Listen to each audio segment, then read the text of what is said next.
So ಇವತ್ತು ನಾವು ಇನ್ನೊಂದು ಇಂಪಾರ್ಟೆಂಟ್ ಟಾಪಿಕ್ ಅನ್ನು ನೋಡ್ತಿದ್ವಿ. ಈಗ ನಮ್ಮ ಸೀರೀಸ್ ಅನ್ನು ನೋಡ್ತಾ ಇದ್ದೀರಿ. ಲೈಕ್ ಫ್ರೀಕ್ವೆನ್ಸಿ ಗೊತ್ತಾಯ್ತು, ನಿಮ್ಗೆ ಎನರ್ಜಿ ಲೆವೆಲ್ ಗೊತ್ತಾಯ್ತು. ಎನರ್ಜಿ ಲೆವೆಲ್ ನಂತರ ನೀವು ಬರುವಂತಹ ಒಂದೊಂದೇ ಬಿಲೀಫು, ಅದಾದ ನಂತರ ಆಕ್ಷನ್ ಫ್ರೀಕ್ವೆನ್ಸಿ ಎಲ್ಲ ಒಂದೊಂದೇ ತಿಳ್ಕೊಂಡ್ ಬರ್ತಾ ಇದ್ದೀರಿ, ಕರೆಕ್ಟ್ ಅಲ್ವಾ?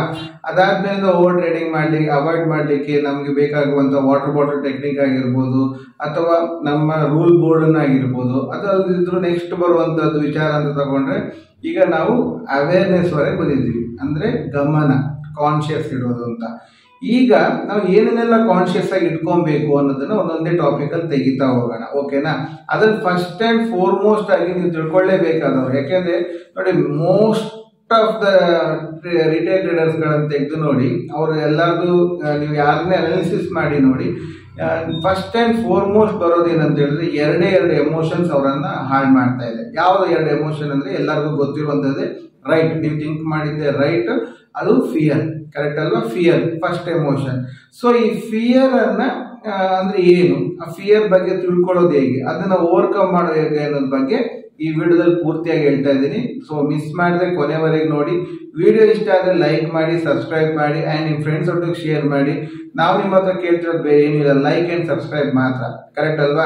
ಸೊ ಏನಾಗುತ್ತೆ, ಇದರಿಂದಾಗಿ ನೀವು 4 ಜನಕ್ಕೆ ಹೇಳೋದ್ರಿಂದ ಏನಾಗುತ್ತೆ, ನಾಲೆಜ್ ಶೇರ್ ಆಗುತ್ತೆ. ನಾಲೆಜ್ ಶೇರ್ ಆಗೋದ್ರಿಂದ ಯಾರೋ ಒಬ್ರು ಫಿಯರ್ ಅಲ್ಲಿ ಇರೋರು, ಯಾರೋ ಒಬ್ರು ಗ್ರೀಡ್ ಅಲ್ಲಿ ಇರೋರು ಅವಾಯ್ಡ್ ಮಾಡ್ಕೊಳಕ್ಕಾಗುತ್ತೆ. ಅದಕ್ಕೆ ನಿಮ್ಮ ಒಂದು ಸಹಕಾರ ತುಂಬಾ ಹೆಲ್ಪ್ ಆಗುತ್ತೆ. ಓಕೆ, ಸೊ ಈಗ ನಾವು ಟಾಪಿಕ್ ಒಳಗೆ ಹೋಗೋಣ. ಓಕೆ, ಫಸ್ಟ್ ಅಂಡ್ ಫಾರ್ಮೋಸ್ಟ್ ನಾವೇನ್ ನೋಡೋದಂದ್ರೆ ಈ ಫಿಯರ್.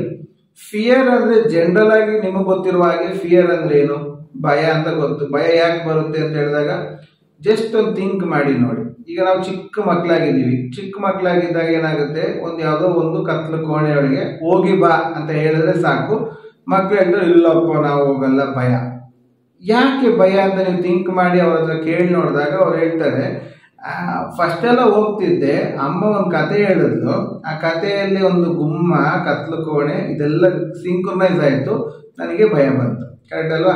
ಆ ಕತ್ಲು ಕೋಣೆಯಲ್ಲಿ ಏನು ಇಲ್ಲ ಅನ್ನೋದನ್ನ ಯಾರು ಅವ್ರಿಗೆ ಪ್ರೂವ್ ಮಾಡಿಲ್ಲ. ಅಲ್ಲಿವರೆಗೆ ಏನಾಗ್ತಿತ್ತು ಅವ್ರಿಗೆ, ಆ ಭಯ ಸ್ಟ್ಯಾಗ್ನೆಂಟ್ ಆಗಿ ಅದು ಫಿಯರ್ ಕ್ರಿಯೇಟ್ ಆಯ್ತು. ಅದನ್ನೇ ನಾವು ಏನ್ ಹೇಳ್ತೀವಿ ಅಂತ ಹೇಳಿದ್ರೆ, ಭಯ ಕ್ರಿಯೇಟ್ ಆಗ್ಲಿಕ್ಕೆ ಇರುವಂತ ಮೂಲ ತೆಗೆದ್ರೆ ಅದು ಅಜ್ಞಾನ ಅಂತ ಹೇಳ್ತಾರೆ. ಅಂದ್ರೆ ಜ್ಞಾನದ ಕೊರತೆ, ಭಯ.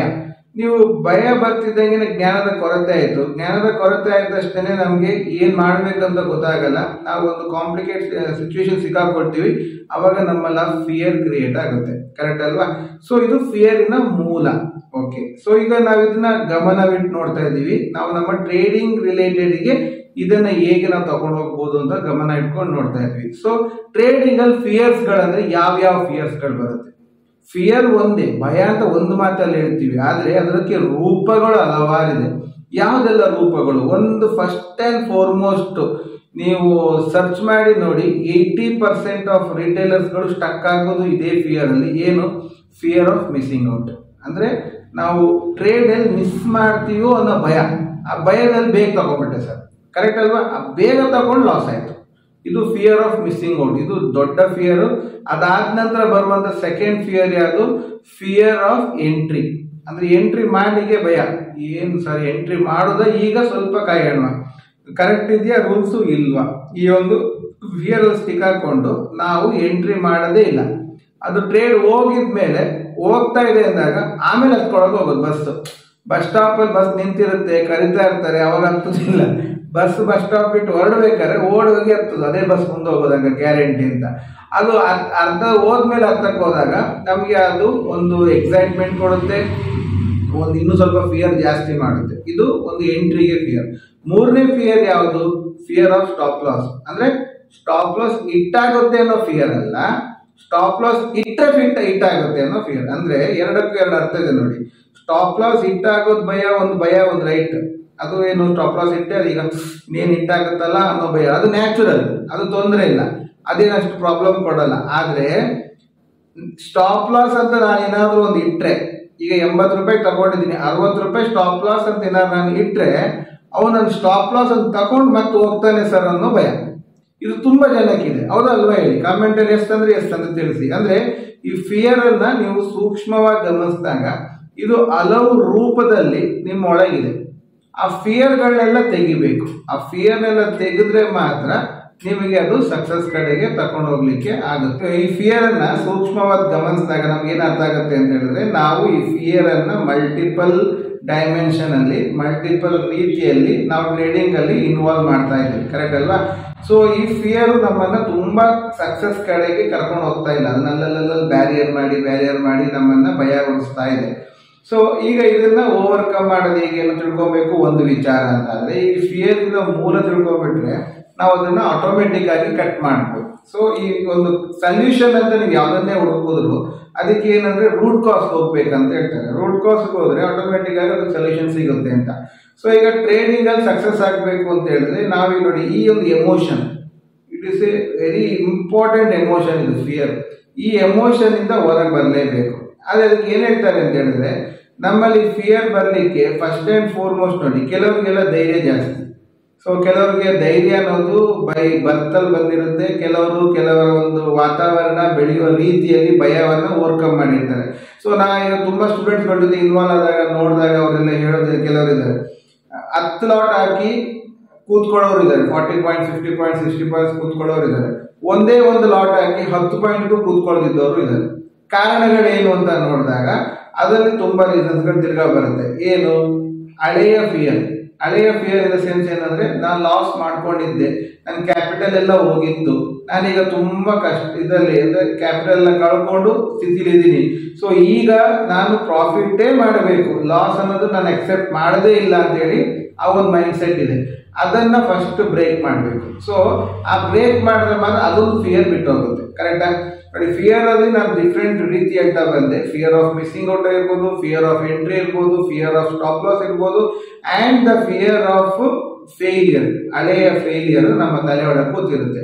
ಇದು 4 ಇರುತ್ತೆ. ಇದರಲ್ಲಿ ಮೇನ್ ಆಗಿ ಅರ್ಥ ಮಾಡ್ಕೊಬೇಕು ಅಂತ ಹೇಳಿದ್ರೆ, ನೋಡಿ, ತುಂಬಾ ಜನ ಮಿಲಿನಿಯರ್ಸ್ ಗಳ ಮೈಂಡ್ ಸೆಟ್ ಅಲ್ಲಿ ಇರುವಂತ ಒಂದೇ ಒಂದು ಸ್ಲೋಗನ್ ಏನದು? Profit is our choice, loss is reality. ಇದನ್ನ ನೀವು ಅಕ್ಸೆಪ್ಟ್ ಮಾಡ್ಕೋಬೇಕು. ಏನು? ಪ್ರಾಫಿಟ್ ನಾವು ಎಕ್ಸ್ಪೆಕ್ಟ್ ಮಾಡ್ಕೊಂಡು ಹೋಗೋದು, ನನಗೆ ಇವತ್ತು ಪ್ರಾಫಿಟ್ ಬೇಕು, ನನಗೆ ಲಾಭ ಆಗಬೇಕು ಅಂತ ನಾವು ಹೋಗೋದು. ಕರೆಕ್ಟ್ ಅಲ್ವಾ? ಆದ್ರೆ ಲಾಸ್ ಅನ್ನೋದು ರಿಯಾಲಿಟಿ, ಅದು ಹಾಗೆ ಆಗುತ್ತೆ. ಅದು ನೀವು ಎಣಿಸ್ಕೊಂಡಿದ್ರು ಹಾಗೆ ಆಗುತ್ತೆ. ಕರೆಕ್ಟ್ ಅಲ್ವಾ? ಇನ್ನೊಂದು ರೀತಿಯಲ್ಲಿ ಅರ್ಥ ಮಾಡಿಸ್ಬೇಕಂತ ಹೇಳಿದ್ರೆ, ರೋಡಲ್ಲಿ ಆಕ್ಸಿಡೆಂಟ್ ಅನ್ನೋದು ರಿಯಾಲಿಟಿ, ಅದು ಹಾಗೆ ಆಗುತ್ತೆ. ಜಾಗ್ರತೆಯಲ್ಲಿ ಹೋಗೋದು ನಮ್ಮ ಒಂದು ಕರ್ತವ್ಯ. ಅದೇ ತರ ಪ್ರಾಫಿಟ್ ಅಂತ ಮಾಡುವ ಹೊರಟಿರೋದು ನಮ್ಮ ಒಂದು ಎಕ್ಸ್ಪೆಕ್ಟೇಷನ್ ಅಥವಾ ನಮ್ಮ ಒಂದು ಚಾಯ್ಸ್, ನಮ್ಗೆ ಅದೇ ಬೇಕು ಅಂತ ನಮ್ಮ ಒಂದು ಅಪೇಕ್ಷೆ. ಅದು ತಪ್ಪಲ್ಲ. ಆದ್ರೆ ಲಾಸ್ ಅಂತ ಇದೆಯಲ್ಲ, ಅದು ರಿಯಾಲಿಟಿ, ಅದನ್ನು ಒಪ್ಕೊಬೇಕು. ನಾವೇನಂದ್ರೆ ಲಾಸ್ ಅನ್ನು ಒಪ್ಕೊಳ್ಳಲ್ಲ. ಇದೇ ನಮಗೆ ಪ್ರಾಬ್ಲಮ್ ಆಗುವಂಥದ್ದು. ಈ ಪ್ರಾಬ್ಲಮ್ ಇಂದಾಗ ಏನಾಗುತ್ತೆ ಅಂತ ಹೇಳಿದ್ರೆ, ನಾವು ಒಂದು ಭಯದಲ್ಲಿ ಕೂತ್ಕೊಳ್ತೀವಿ. ಆ ಭಯ ಬಂದು ನಮ್ಮನ್ನ ತಿರ್ಗಾ ನಮ್ಮನ್ನ ರಾಂಗ್ ಡೈರೆಕ್ಷನ್ಗೆ ಕರ್ಕೊಂಡು ಹೋಗುತ್ತೆ. ಸೊ ಈಗ ನೆಕ್ಸ್ಟ್ ತಗೊಳ್ಳೋಣ, ಈ ಫಿಯರ್ ಹೇಗೆ ಹುಟ್ಟುತ್ತೆ ಅಂತ. ಸೊ ಈ ಫಿಯರ್ ಹುಟ್ಟಲಿಕ್ಕೆ ಕಾರಣ ಏನು ಅಂತ ನೋಡಿದಾಗ ಎಲ್ಲರೂ ಹೇಳೋದು ಏನದು? ಕತ್ಲು. ಈ ಕತ್ಲಲ್ಲಿ ಭಯ ಜಾಸ್ತಿ. ಕತ್ಲು ಅಂದ್ರೆ ಏನು? ನೀವು ಅದನ್ನ ನೋಡಿದಾಗ ಅದು ಅಜ್ಞಾನ ಅಂತ ಕರೀತಾರೆ. ಸರಿ, ಯಾವಾಗ ನಮ್ಗೆ ಧೈರ್ಯ ಬರುತ್ತೆ? ಧೈರ್ಯ ಯಾವಾಗ ಬರುತ್ತೆ? ಬೆಳಕು ಬಂದಾಗ. ಬೆಳಕಂದ್ರೆ ಏನು? ಎಲ್ಲರಿಗೂ ಗೊತ್ತು, ಬೆಳಕಂದ್ರೆ ಜ್ಞಾನ, ಜ್ಯೋತಿ ಎಲ್ಲ ಬರ್ತದೆ. ಕರೆಕ್ಟ್ ಅಲ್ವಾ? ಸೊ ಜ್ಞಾನ ಬಂದ್ರೆ ಈ ಭಯ ಅನ್ನೋದು ತಾನಾಗಿ ಹೋಗುತ್ತೆ. ಅಂದ್ರೆ ಕರೇಜ್ ಬರ್ಬೇಕಂತ ಹೇಳಿದ್ರೆ ಆಟೋಮೆಟಿಕ್ ಆಗಿ ಜ್ಞಾನ ಬರಬೇಕು, ಅಂದ್ರೆ ನಾಲೆಜ್ ಇರಬೇಕು. ನಾಲೆಜ್ ಅಂದ್ರೆ ಯಾವ್ದು ನಾಲೆಜ್? ಈಗ ನೀವು ಮಾಡಿದಂತ ಸ್ಟಡಿ ಬಗ್ಗೆ ನಿಮ್ಮಲ್ಲಿ ಫುಲ್ ನಾಲೆಜ್ ಇರಬೇಕು. ನೀವು ಏನೇ ಸ್ಟಡಿ ಮಾಡಿರಲಿ, ಈಗ ಉದಾಹರಣೆಗೆ ನೀವೇನೋ ಪ್ಲಾನ್ ಹಾಕೊಂಡಿರ್ತೀರಿ. ಸೊ ಯೂನಿವರ್ಸಲ್ ಲೈನ್ಸ್ ಇದೆ, ಯೂನಿವರ್ಸಲ್ ಲೈನ್ಸ್ ಟಚ್ ಆದಾಗ ಮಾರ್ಕೆಟ್ ಡೆಫಿನೆಟ್ಲಿ ಒಂದು 10 ಪಾಯಿಂಟ್ ಬೌನ್ಸ್ ಕೊಡುತ್ತೆ, ಒಂದು 20 ಪಾಯಿಂಟ್ ಬೌನ್ಸ್ ಕೊಡುತ್ತೆ.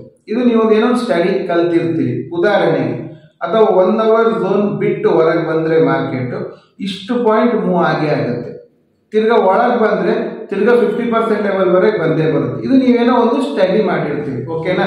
ಅಥವಾ ಯಾವುದೋ ಒಂದು ಸ್ಟ್ರಾಟಜಿ ಇಟ್ಕೊಂಡಿರ್ತೀರಿ, ನಿಮ್ಮ ಯಾವುದೋ ಒಂದು ಇಂಡಿಕೇಟರ್ ಆಗಿರ್ಬೋದು, ಏನೋ ಒಂದು ಎನಿಥಿಂಗ್. ಈಗ ಮೂವಿಂಗ್ ಆವರೇಜ್ ಕೆಲವರಿಗೆಲ್ಲ ಇದೆ. ಮೂವಿಂಗ್ ಆವರೇಜ್ ಟಚ್ ಆದಾಗ ಬೌನ್ಸ್ ಹೊಡೆಯುತ್ತೆ. ಬೌನ್ಸ್ ಒಂದು 20 ಪಾಯಿಂಟ್ 30 ಪಾಯಿಂಟ್ ಗ್ಯಾರಂಟಿ ಇದೆ. ಅದರಲ್ಲೂ ಮೂವಿಂಗ್ ಆವರೇಜ್ ತುಂಬಾ ಇಟ್ಕೊಂಡಿದ್ದಾರೆ. Exponential moving average, smooth moving average ಯಾವುದೋ ಒಂದು ಇಟ್ಟಿರ್ತಾರೆ.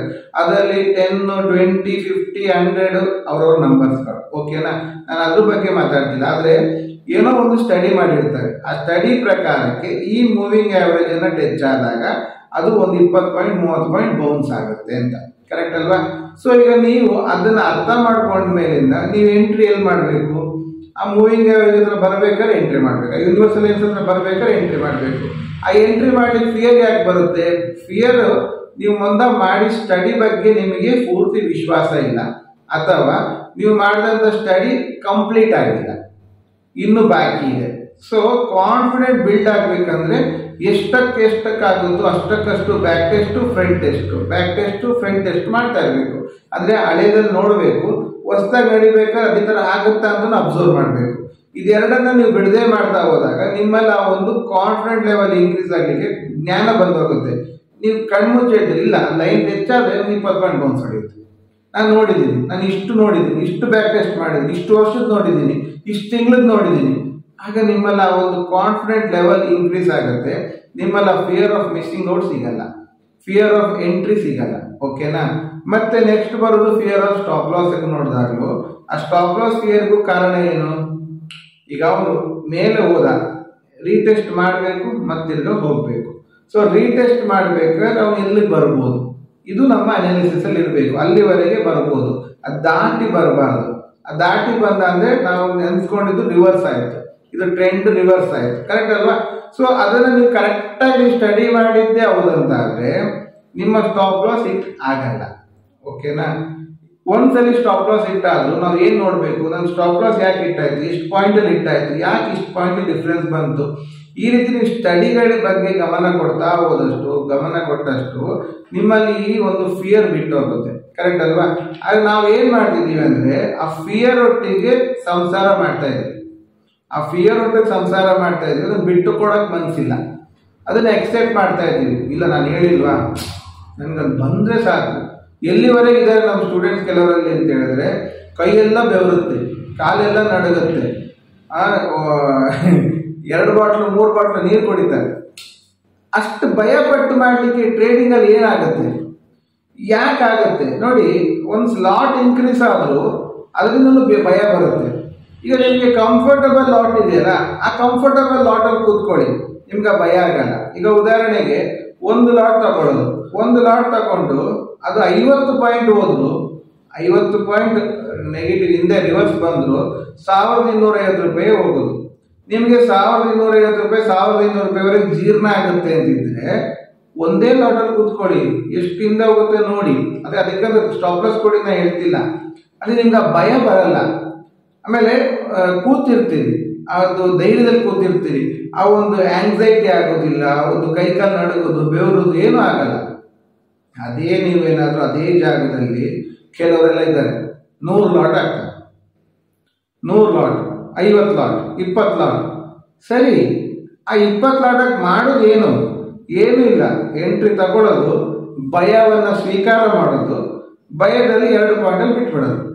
ಅಲ್ಲ, ಭಯನ ಸ್ವೀಕಾರ ಮಾಡ್ಲಿಕ್ಕೆ ಟ್ರೇಡಿಂಗ್ ಮಾಡೋದಾ, ಅಥವಾ ಟ್ರೇಡಿಂಗ್ ಮಾಡಲಿಕ್ಕೆ ನಾವು ಧೈರ್ಯ ತಗೊಂಡು ಹೋಗೋದಾ? ಏನ್ ಮಾಡ್ತಾ ಇದೀವಿ ಅನ್ನೋ ಲಾಜಿಕ್ ಅನ್ನೇ ಅರ್ಥ ಮಾಡ್ಕೊಳ್ತಿಲ್ಲ. ಸೊ ನಾನು ಹೇಳ್ತಿರೋದು ಏನಂತ ಹೇಳಿದ್ರೆ, ಆ ಫಿಯರ್ ಅನ್ನ ಬೇರೆ ಸಮೇತ ತೆಗಿಬೇಕಂದ್ರೆ ಆ ಫಿಯರ್ ಬೇಕಾಗುವಂತ ವಾತಾವರಣ ಕ್ರಿಯೇಟ್ ಮಾಡಬೇಕು. ಕಮ್ಮಿ ಲಾಟ್ ಇಟ್ಕೊಂಡು ನಿಮ್ಮ ಕಂಫರ್ಟಬಲ್ ಸ್ಟಾಪ್ ಲಾಸ್ ಇಟ್ಟು ಕರೆಕ್ಟಾಗಿ ಸ್ಟಡಿ ಮಾಡಿ ಎಂಟ್ರಿ ಮಾಡಿ ಕರೆಕ್ಟಾಗಿ ನಾವು ಟಾರ್ಗೆಟ್ ರೀಚ್ ಆಗೋವರೆಗೆ ಕೂತ್ವಿ ಅಂತ ಆದ್ರೆ ಒಳ್ಳೆ ಇನ್ಕಮ್ ಆಗೇ ಆಗುತ್ತೆ. ಫೇಲಿಯರ್ ಅನ್ನ ಅಕ್ಸೆಪ್ಟ್ ಮಾಡ್ಕೊಬೇಕು. ಈಗ ಯಾವತ್ತೂ ಒಮ್ಮೆ ಗಾಡಿ ಹೋಗ್ಬೇಕಾದ್ರೆ ಆಕ್ಸಿಡೆಂಟ್ ಆಯ್ತು, ಅದಕ್ಕೆ ನಾವು ಗಾಡಿ ಓಡಿಸೋದೇ ಬಿಟ್ಬಿಡ್ತೀವಾ? ಇಲ್ಲ, ತಿರ್ಗಾ ಗಾಡಿ ಓಡಿಸ್ತೀವಿ. ಆದ್ರೆ ಆ ಒಂದು ಭಯ ನಮ್ಮನ್ನ ಜಾಗೃತಿಯಾಗಿರುತ್ತದೆ, ಅದೇ ತಪ್ಪು ಮಾಡಬೇಡ ಅಂತ ಹೇಳುತ್ತೆ. ಕರೆಕ್ಟ್ ಅಲ್ವಾ? ಆ ರೀತಿಯಲ್ಲಿ ಹೋದಾಗ ನಿಮ್ಮಲ್ಲಿ ಸಕ್ಸಸ್ ಬಂದೇ ಬರುತ್ತೆ. ಈ ಫಿಯರ್ ಅನ್ನು ಔಟ್ಕಮ್ ಮಾಡ್ಲಿಕ್ಕೆ ಇನ್ನೂ ತುಂಬಾ ಮೆಥಡಾಲಜಿ ಇದೆ, ಎಲ್ಲದನ್ನು ಒಂದೇ ವಿಡಿಯೋ ಹೇಳಲಿಕ್ಕೂ ತುಂಬಾ ಕಷ್ಟ ಆಗುತ್ತೆ. ಸೊ ನಾವು ಇದ್ರ ಬಗ್ಗೆ ಒಂದು ಗ್ಲಿಮ್ಸ್ ಮತ್ತೆ ಒಂದು ಏನ್ ಹೇಳ್ತಾರೆ ಮೇಲೆಯಿಂದ ನಾವೊಂದು ಅನಾಲಿಸಿಸ್ ಮಾಡ್ಕೊಂಡು ಬಂದಿದ್ದೀವಿ. ಮೇಲ್ಗಡೆ ಪದರದಲ್ಲಿ ಇನ್ನು ಡೀಪ್ ಆಗಿ ಅನಾಲಿಸಿಸ್ ಮಾಡ್ಲಿಕ್ಕೆ ಸುಮಾರಿದೆ. ಯಾಕೆಂದ್ರೆ this is the main big emotion, ತುಂಬಾ ಜನ ಟ್ರೇಡರ್ನ ಲಾಕ್ ಮಾಡ್ತಾ ಇದೆ.